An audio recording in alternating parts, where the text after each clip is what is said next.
कार्तिक मास के शुक्ल पक्ष की चतुर्दशी तिथि को वैकुंठ चतुर्दशी का व्रत रखा जाता है। इस दिन हरिहर मिलन होता है, यानी इस दिन भगवान शिव और भगवान श्री विष्णु का मिलन होता है। इसलिए इस दिन को बहुत ही धूमधाम और श्रद्धा भक्ति के साथ मनाना चाहिए। आज के दिन व्रत रखकर तारों की छांव में तालाब, नदी के तट पर 14 दीपक जलाने चाहिए और वहीं पर भगवान विष्णु को स्नान कराकर विधि विधान से पूजा अर्चना करें।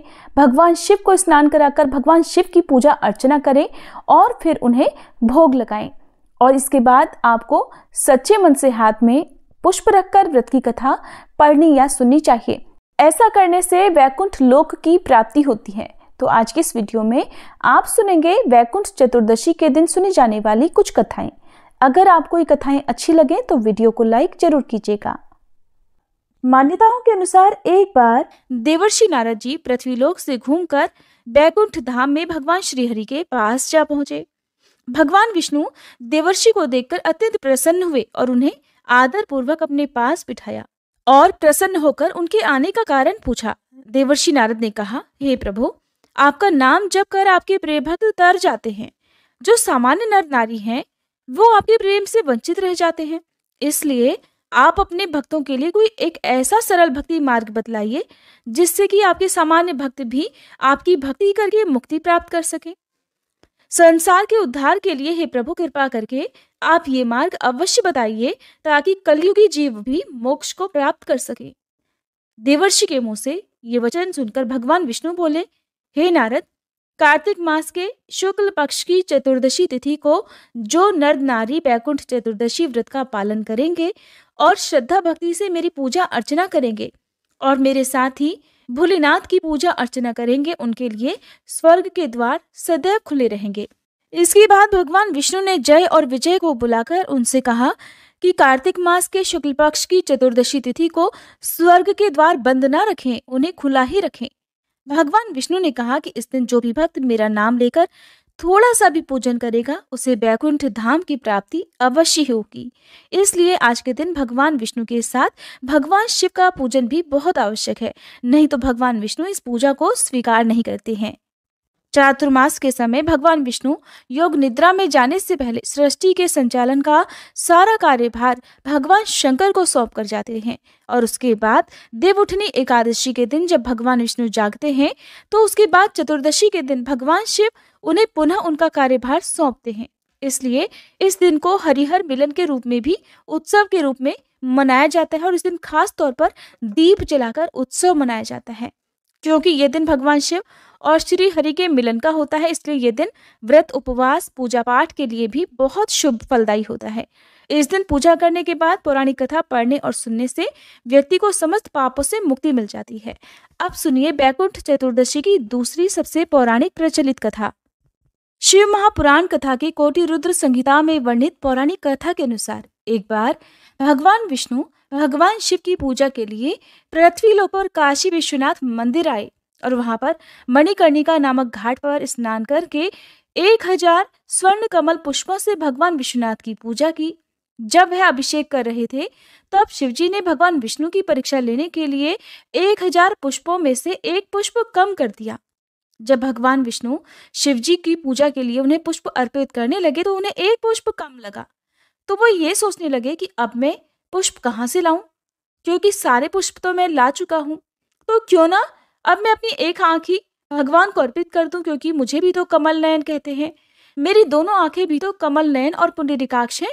यही सोचकर भगवान विष्णु जैसे ही अपनी आंखें निकालने लगे तभी भगवान शिव वहां प्रकट हो गए और बोले, हे श्री हरि, इस पूरे संसार में तुम्हारे जैसा सच्चा भक्त कोई नहीं है। इसलिए आज से कार्तिक की 14 वैकुंठ चतुर्दशी के नाम से जानी जाएगी और इस संसार में श्रद्धा भाव से जो कोई व्रत करेगा उसे वैकुंठ धाम की प्राप्ति होगी। ऐसा कहकर भगवान विष्णु को भगवान शिव ने सुदर्शन चक्र उपहार स्वरूप भेंट किया और कहा कि इस सुदर्शन चक्र में करोड़ों अरबों सूर्यों की कांति के समान शक्ति है, जिससे आप अपने भक्तों की सदा रक्षा कर सकोगे। इसीलिए भगवान श्री हरि अपने हाथ में सदैव सुदर्शन चक्र को धारण किए रहते हैं। माना जाता है कि जो भी व्यक्ति हरि यानी कि भगवान विष्णु और हर अर्थात महादेव की एक साथ आराधना करता है, उसके जीवन के सभी पापों का और दुखों का अंत हो जाता है। अब सुनिए वैकुंठ के दो द्वारपाल जय और विजय की कहानी। एक बार सनक, सनंदन, सनातन और सनत कुमार, ये चारों सनकादि ऋषि कहलाते हैं और ये सदा छोटे से बालक के रूप में रहते हैं और ब्रह्मा जी के पुत्र हैं। संपूर्ण लोकों में वो कहीं भी अपनी इच्छा से जा सकते थे। एक बार उनके मन में भगवान विष्णु के दर्शन की इच्छा उत्पन्न हुई, इसलिए वे उनके वैकुंठ लोक में गए।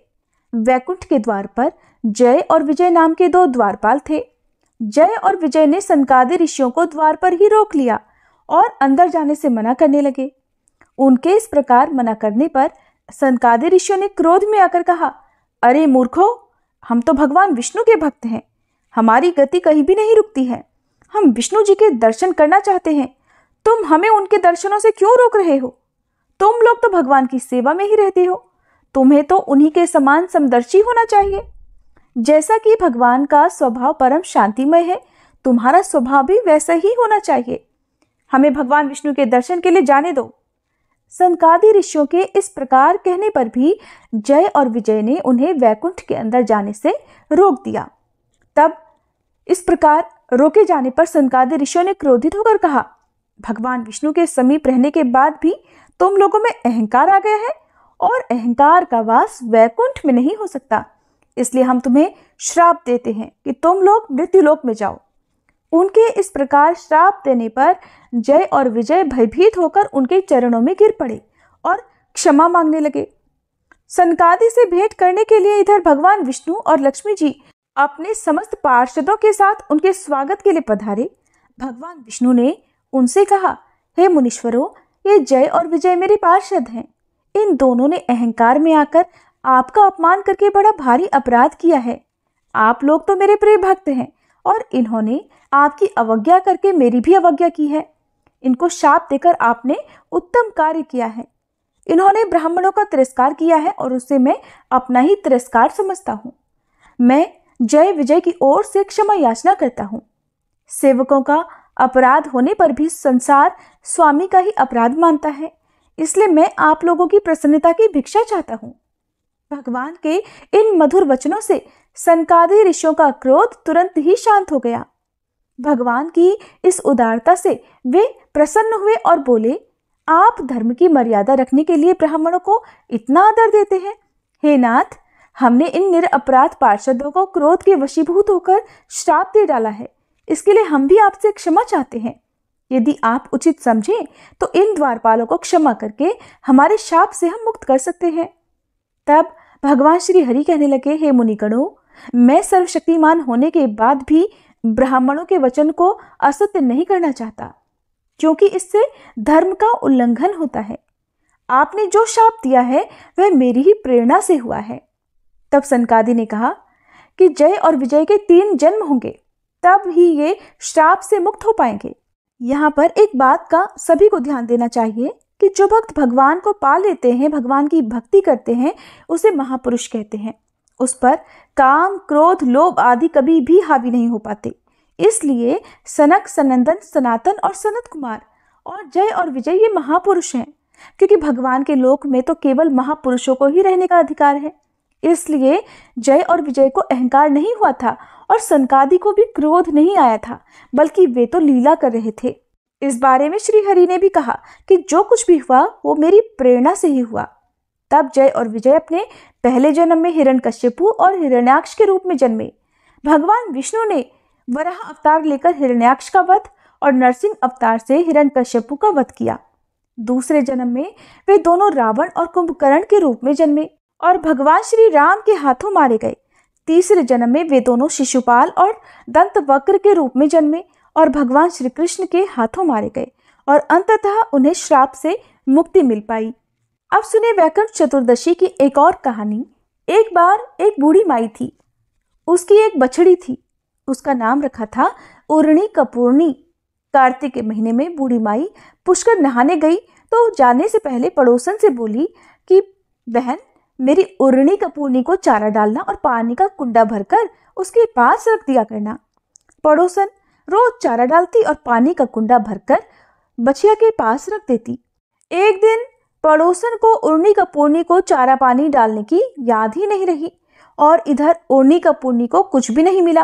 वो भूखे मरती पानी के कुंडे में गिर पड़ी। गिरते ही उसका तो स्नान हो गया, भूखों मरती के वास हो गया और वो मर गई। उस दिन वैकुंठ चतुर्दशी थी तो वह वैकुंठ लोक में गई। इधर बूढ़ी माई भी पुष्कर नहाकर आ गई। आते ही पड़ोसन से पूछा, मेरी उर्नी कपूरनी कहाँ है? पड़ोसन बोली, वो तो मर गई। बुढ़िया ने पूछा, उसने कितनी कार्तिक नहाई? तो पड़ोसन बोली, ज्यादा तो नहीं, सिर्फ एक वैकुंठ चतुर्दश नहाई।